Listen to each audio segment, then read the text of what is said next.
Mike, today we're entering the exciting world of philately. Man, I even wrote it out. Philately. I cannot believe that you took this intro. I know. I'm proud of you, you know? I'm going to do it again. Philately. So, philately. Philately. Yeah, sure, that's it. Philately. Is that is this a discussion of famous phils? Is this one of those normative determinism kind of things? What's going on here?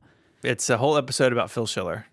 Just kidding. Oh, great. Your favorite. No, that word, philately, means the study of stamps and postal history. Of course it does. Why wouldn't it? Why wouldn't it? I know that's not our personal cup of tea, but a lot of people are into this stuff, and I was just blown away by how interesting the story is about this particular stamp that we're going to talk about. But before we get to that, we need to talk some about how the post office used to send letters around.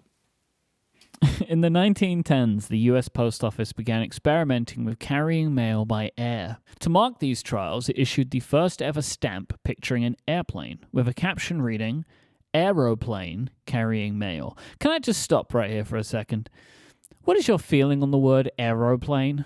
Spelled out A-E-R-O plane? Yeah. I like it. It's like... Really? It's fancy.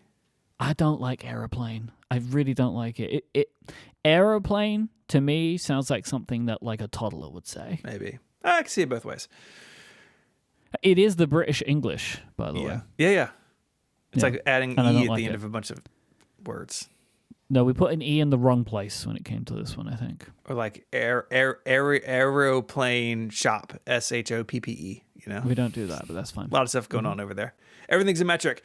In May 1918, the first regular air service was opened, with flights taking mail between Washington, D.C., Philadelphia, and New York City. Stamps for this service cost 24 cents, much more expensive than the standard 3 cents required for a regular stamp. For this stamp, the post office had designer Marcus Baldwin create a patriotic-looking design featuring a Curtis Jenny JN-4HM, which we all know was the biplane that the post office had modified for hauling mail. Only 6 of these planes have been built, so there was a 1 in 6 chance that your air-delivered letter flew in the actual plane depicted on the stamp. That's pretty cool. That's pretty cool. Yeah, I read about this. They took these planes and basically stripped them, and so they could put more mail and fuel in them because the mail was heavy. The design work happened on a very tight deadline, and printing was rushed. The 2-color design meant that one color was rolled out, and then the paper had to be reloaded for the second color of ink. This was a manual process and one that proved to be error-prone. It is believed that at least 3 sheets of the 100 stamps were misprinted, with the blue plane upside down in relation to the red border, which had text that read U.S. postage 24 cents. 2 of these sheets were caught by the press and destroyed on site, but one 100 stamp sheet seems to have made it out the door. As soon as the stamps hit the market, word got out about these misprints, known as inverts, because the plane was upside down. It was inverted. The fact that these stamps were focused in just 3 markets that were served by these flights probably helped word get around. Just in 3 cities. A collector named William Roby was interested in the inverts, and on May 14th, 1918, just 1 day after stamps were released, he hit the jackpot. While his story changed over time, he initially reported that he went into a post office to purchase some of the new stamps, and the clerk, unaware of the misprint as he had never seen an airplane before, sold him a sheet of inverts. That's we blasted past that, but the person never seen an airplane before, so they didn't. I gotta say, that feels like an embellishment to this story. Maybe, but still. Because why would the clerk be like, "This is upside down. I can't sell you this," right? Like that. I don't think that would have happened. Well, you weren't supposed to. I think they destroyed the 2 other sheets, right? Because it was an error, and so I don't know. But yes, Roby's story changed over time, so yeah, maybe this was a little spice on top. Mm-hmm. Postal inspectors attempted to buy the inverted sheet back from Roby, as Roby had been going around to dealers and journalists talking about the purchase. He sold the sheet to a Philadelphia dealer named Eugene Klein for $15,000. That's, Mike, I hope you're sitting down, $312,000 in 2024. It's a lot of money. Klein started the process of selling individual stamps at $175 a stamp, but within a week he had sold the sheet of 42 stamps to Edward Green for $20,000. That's an easy way to make a profit. Green kept some of the stamps for himself and put a regular Jenny stamp across from an inverted one in a locket for his wife. For some reason, his wife actually used another inverted stamp to mail a letter, and that's the only known example to have been used. The sheet was 20 grand. Can you imagine the conversation at home? No. It's like, honey, I used one of those stamps. What? I'd sent a letter to my sister. Yeah. Oh, man. This episode of Ungeniused is brought to you by Squarespace, the all-in-one website platform for entrepreneurs to stand out and succeed online. So whether you're just starting out or managing a growing brand, you can stand out with a beautiful website, engage with your audience, and sell anything, products, services, and even the content you create. Squarespace has everything you need, all in one place, all on your terms. Make the most of design intelligence from Squarespace. It combines 2 decades of industry-leading design expertise with cutting-edge AI technology to unlock your strongest creative potential.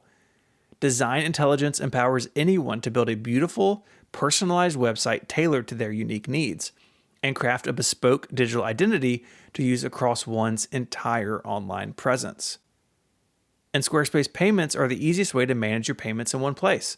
Onboarding is fast and simple. Get started in just a few clicks and start receiving payments right away. Plus, give your customers more ways to pay by choosing from popular payment methods like Klarna, ACH Direct Debit, Apple Pay, Afterpay, and ClearPay, depending on where you're located. And you can collect payments easily with Squarespace invoicing, which means you can spend more time focusing on growing your business. Invoice clients and get paid for your services, turn leads into clients with proposals, estimates, and contracts, and simplify your workflow and manage your service business on one platform. I've been using Squarespace for years, and I love doing it because all of this stuff is designed to work together, and you can add things to your site over time, which is awesome. Head to squarespace.com and sign up for a free trial. Then when you're ready to launch, go to squarespace.com/ungenius to save 10% off your first purchase of a website or domain name. That's squarespace.com/ungenius. When you decide to sign up, you'll get 10% off your first purchase and show your support for this, your favorite podcast. Our thanks to Squarespace for their support of Ungeniused and all of Relay. A bunch of these inverted jennies have led interesting lives in the years since their printing. For example, stamp number 18 was purchased by Benjamin Miller with 9 of its siblings. It was stolen in 1977 and recovered a few years later, with its top perforations trimmed away in an attempt to disguise it. So you mentioned stamp number 18. It turns out that when they were in his possession, Klein had numbered the stamps with handwritten numbers in pencil on the back. And this stamp 18 that had been stolen, the number had been doctored to read as 9. This was done to further distract from the stamp's origins, as stamp number 9 had never appeared on the market. It would be discovered years later that 9 was the one put into the locket that we mentioned earlier on. Ah, the secret locket stamp.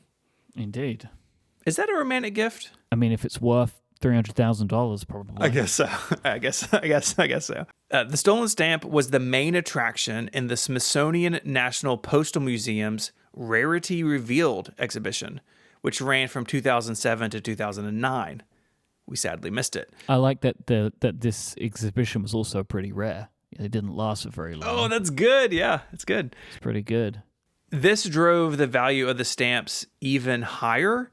And a few years after the Smithsonian's exhibit in 2014, another theft made the news. Back in 1955, a block of 4 stamps, numbers 65, 66, 75, and 76, was stolen from collector Ethel McCoy. 2 were recovered by the FBI decades later, but the story resurfaced when Donald Sundman of the Mystic Stamp Company offered $100,000 in reward money, $50,000 for the 2 stamps that were still missing, to anyone who could bring them to their rightful owner. 2 years later, a British citizen claimed to have had the stamp, which was given to him by his grandfather. The FBI took the stamp to investigate the matter. That sounds like an international crime. It gets spicy there. So, Mike, what are these things worth? I mean, we know they were a lot of money back then, but what are they worth now? In 2007, one of these sold for just shy of $1 million, but they have only climbed from there. In 2019, a collection of 5 stamps, including an inverted Jenny, sold for $1.9 million. Then, in 2023, collector Charles Hack bought an inverted Jenny for $2 million. Oh, what am I doing collecting old computers? Hoping. I guess. Oh, this power book's upside down. It's worth more. Mm-hmm. Our thanks to our friend Jason Snell for sending this topic in. Do you think Jason has one? I mean, that's why he sent it in. He's been sitting on it. Come on, Jason.